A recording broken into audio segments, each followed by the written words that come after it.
Alors, Monica Neve a toujours vécu dans l'exemple de l'ouverture et du partage.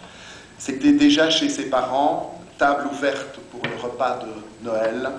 La table était dressée pour toute la famille, mais elle était dressée aussi pour les inconnus qui pousseraient la porte et qui viendraient partager le repas de Noël.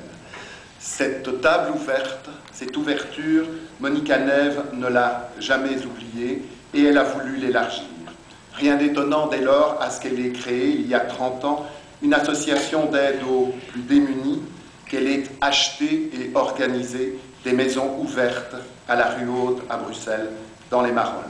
Rien d'étonnant non plus à ce que cette initiative se soit appelée Nativitas. Souhaïr Belhassen est tunisienne. Elle est diplômée en droit et en sciences politiques et elle a tout de suite mis sa formation et son talent au service des droits de l'homme.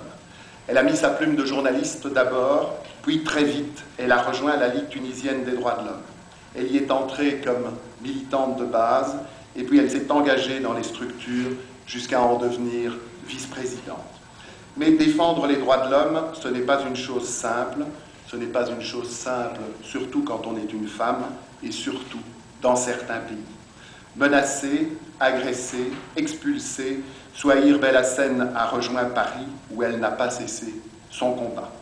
Revanche ou reconnaissance, en avril dernier, elle devenait la présidente de la Fédération internationale des ligues des droits de l'homme. Alors, Madame Belhassen, c'est à vous que je vais donner la parole d'abord, la parole pour une dizaine de minutes pour que vous ayez l'occasion de revenir sur votre engagement avant que Monica Neve ne fasse de même et puis que vous ayez l'occasion d'interroger, de dialoguer avec ces deux femmes.